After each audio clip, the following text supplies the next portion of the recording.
to One Lisa Show, and today is a special episode of Friday Sews. We are going to get to know the Friday Sewers. Today in Jen's sewing room, who is Jen, has started a hashtag called Friday Sews, and basically a lot of us sewers, we just like to post on Fridays of what we've been doing this week and updating and anything we've learned or just what's going on in with life in general. And now we have today is get to know the Friday Sewers. So there's a list of 10 questions, and here we go. I'm going to answer my 10 questions. And they're mostly about sewing, but it's a great way to get to learn a little bit more about other sewers or sewists, whatever you prefer. And just meet new people virtually through this giant sewing circle we're in. By the way, this is not a me made, but this is a tie-dye shirt I got at a farmer's market a couple summers ago by a local person who does tie-dyes and sells them. And so I just got done working, took my shower, just ready to relax. I'm going to make some brownies after this while everything's uploading. And I'm in a mood to wear a tie-dye shirt. The sun is out and it's wonderful. So question number 1, what is your name? Well, my name is Lisa, and that's why I call my channel the One Lisa Show.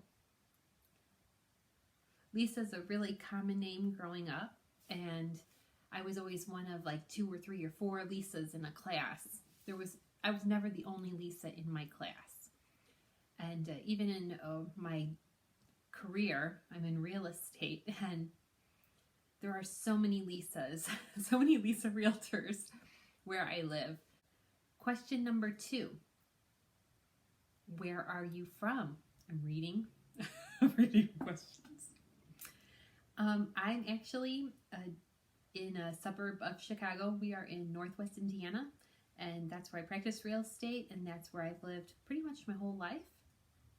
So good old Indiana. We are the Hoosier State, and one of the things that we're known for is, well, the saying is there's more than corn in Indiana. Question 3, how long have you been sewing? I distinctly remember being in, I want to say 2nd or 3rd grade, and my mom letting me try to show me how to hand stitch. And I can't remember if I was fixing something that bothered me, like fixing a dress for my doll, or if I was learning how to make clothing for my dolls. But I distinctly remember sitting on my bed with her. I remember what house we were in at the time, and I had a real needle, real thread, and there was fabric, and I was poking through. So that was the earliest memory I have of sewing. In middle school and high school, I definitely sewed a lot more. My mom made my communion dress in 8th grade. She made my 8th grade graduation dress. I'm trying to think what else she made. Growing up, that was just a normal thing. Oh, we had Westward Ho days in 5th grade, and we had to dress like prairie time. So back then we called it cowgirls. And so I had a nice long prairie skirt, which is so trendy right now. And she made me a vest too. And I wore that even after Westward Ho days. And I know my sister Tracy, I think, also wore that too when she was going through that in school as well. So those are some memories I have of my mom sewing, and that was not uncommon growing up. And then I would sew. I made a pair of culottes, I think freshman year of high school, and I loved them so much I wore them. Even in the winter I wore tights and I wore my culottes. But then I haven't sewn as much, and here I am, 44, and because of COVID I really started sewing again, and I'm very happy I did. So it's been a full year now almost that I have been sewing actively. Question 4, what are your machines? So I have one sewing machine. Now, growing up when I was younger, my parents did have an old-fashioned Singer that had the pedal. That lasted, it didn't last that long, and I know my parents got rid of it. And we also had like I can't remember if it was a Sears or a Montgomery Ward's, but it was a store brand and it was a very basic machine. It didn't have fancy stitches or anything, but it was metal and it was really heavy, and they set that up for us in the basement to play with and make clothes. And when I say we made clothes, I was probably 4th or 5th grade, and we would just take a rectangle and sew it together, make a casing, put elastic in it, and we would make a skirt, and we would be like, we made something. And did it work? Yes, it did work. And were we proud of it? Yes. And we would use whatever scraps we could find. And we did that until that machine broke. But we didn't know much about maintenance. And I will be honest, I think back then, my mom did not go out and change machine needles willy-nilly. That machine needle had to break for my mom to change it. and it wasn't like there was a lot of disposable income or anything like that. We just did things differently back then. I don't know if we ever even cleaned that machine or if my mom ever even cleaned that machine. So I didn't learn a lot about maintenance till recently when it comes to sewing machines. Right now I have a Brother XL 2600i. It is a starter sewing machine. I got it about 6 or 7 years ago, and I bought it online, and that model is no longer available. I love that sewing machine. It's very basic. I think it cost me about $60 new when I got it. And it has a one-step auto buttonhole, and there's not many stitches on it. I want to say it's like 12 or 14 different stitches. But what I love about this machine, and what's different from, it has a dial. It's not computerized.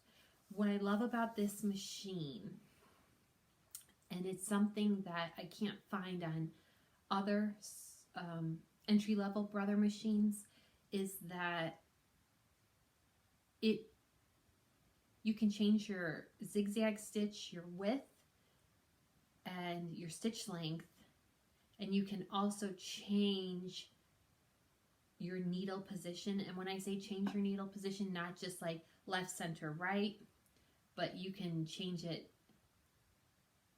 It's so many notches. It's like just a slight pinch more for, to one way or another. And that's something that I've been hunting around because I know I'm going to be needing another machine, and I think it's going to have to be not a beginner or entry-level machine for my next machine. But that's something that I'm looking for in a machine. I'm not so concerned with the different types of stitches because I really just use the straight stitch, the zigzag, reverse is great. And those are really in the one-step buttonhole. That's important to me too. Now that machine gets dirty pretty quick. I do have to clean it pretty much every other project. I get in there and dust it out, and I do change my needles very frequently, and I really try to keep that machine clean and orderly. I want it to last as long as I can. Number 5, self-taught or formal classes. I know I took home ec classes in middle school. Back then, that was mandatory. So I took home ec in 6th, 7th, and 8th grade, and I believe we did sewing in every one of those years. I already knew how to sew at that point. I distinctly remember doing different projects than what a lot of the other kids in those classes did at the time. I know I placed first place in a project, I think it was 6th grade if I remember right. We did stuffed animals, and we bought these kits. Well, we did stuffed animals, and a lot of kids did, like a small stuffed animal, like a rabbit. I think I did a rabbit too, but I also did this massive one, and it was like a dragon, and my mom still has the dragon in her closet. I know I saw it there the last time I was in my mom's bedroom. But I had already known to sew at that point, so I did not have to go through a lot of the learning that a lot of children did or preteens did back then. When it came to, learning the machine, I already knew how to wind a bobbin. I knew how to insert a bobbin, all the little tests where they have you follow the lines. I already did all that stuff, so I kind of was more of an advanced beginner at that stage, and I was not that great, but I was very comfortable and I wasn't scared of the machine. And I think that's something that helped propel me to that advanced level in those classes at the time. But I wouldn't necessarily say I was I wouldn't say I was formally trained at all. Trust me. And I'm still learning today. I'm learning every time I make something, and I'm learning every time I watch somebody else's videos here. Number 6, knits or woven? That's a tough question. I just started working with knits this past year. I never worked with knits before, and I absolutely love it. Most of the time it's been woven, and it's quilting cotton because that's what we had and what was more available to us when we were younger, when I was younger. And I do like working with woven, and I do like working with knits. I really like working with knits. I can tell you the fancy fabrics I don't like working with. So when it comes to the slippery fabrics, anything like fancy dress fabrics, it's not my cup of tea. But otherwise, I would say it's probably even and equal with knits and wovens. I'd say knits and quilting cottons. Those where I feel really comfortable. Number 7, Big Four or indie. So what kind of patterns do I like? I didn't even know there were indie patterns before this year. My eyes are open. I have fallen in love with the Tilly and the Buttons patterns, and I really love watching Lisa Comfort from Sew Over It on her YouTube channel. I'm enjoying a lot of the indie patterns I'm finding. Tried Closet Core, awesome, as everybody knows. I love those Carolyn pajamas. And Nina Lee, I've enjoyed the pattern. Nina Lee, Megan Nielsen, I'm enjoying all of those. I still tend to, because of availability, if there's a sale for patterns and they're the Big Four, I'm there, and I'm looking online and seeing the patterns and going and getting them if they're available at my Joann's or Hobby Lobby. So right now I'm leaning towards I like indie patterns more, and even the bra patterns, those are mostly indie patterns. Simplicity, I think, has 1 or 2, but they're nothing like structure-wise or support. So I guess most of what I've done this past year is indie, so I'm going to have to go with indie. Number 8, online shopping or in store. When it comes to buying fabric, I would rather be in store, for sure. My dilemma is this past year, I have not really wanted to go to the store because we've had fabric shortages at my fabric stores are Hobby Lobby and Joann's, and both of them had massive fabric shortages this year. And there's this weird thing with my Joann's where it's just they think they're knowledgeable, but they're not. And they're nosy. They want to know what you're making. They're cutting your fabric out and they're like, what are you making? And when you tell them, they're like, why are you making that? So this is going to become a long video. But I don't care. I want to say, when they ask, what are you making? I want to say, none of your business.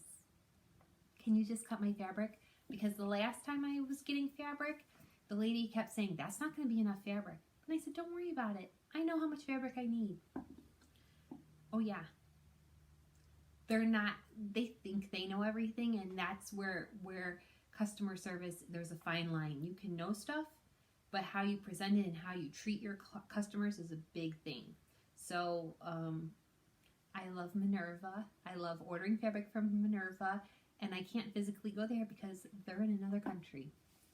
But when it comes to Joann's, I do enjoy looking at the fabrics. I don't enjoy the customer service there. And that's probably just my Joann's, and that's okay. In a pinch, I'm going to get what I need. And I'm just going to smile. Yep. I'm looking at my questions. Number 9, what is your favorite sewing task? My favorite sewing task is probably planning the layout on the fabric. I feel like that's a little bit of a Jenga game for me. I want to get the most out of my fabric. I also want to conserve as much fabric as I can in a nice block. I don't want tons of little scraps. I'd rather have one big scrap. So I really try to get those pieces I try to manipulate those pieces the best I can to get it all to fit, so I have a bigger scrap at the end instead of unusable scraps throughout. So that's probably my favorite part, and it's probably the part that gets on other people's nerves, but I actually think I like that, and I think about it. I'll put the fabric out on my table and kind of play with it in my head, and then I'll come back to it. Because once I start cutting, I've cut, and I know that. So these are very important moves, and I'm trying to become more of a slow sewer. So I do love the sewing part. I do love pressing, because I feel like that's a little bit of, you find out if it's working or not, you know, what you just sewed, and you feel like there's more progress to be made, and you're helping visualize that shape at that moment. You can see that shape of that garment that you're making. So planning out the fabric layout for all the pattern pieces, that is probably my favorite part right now.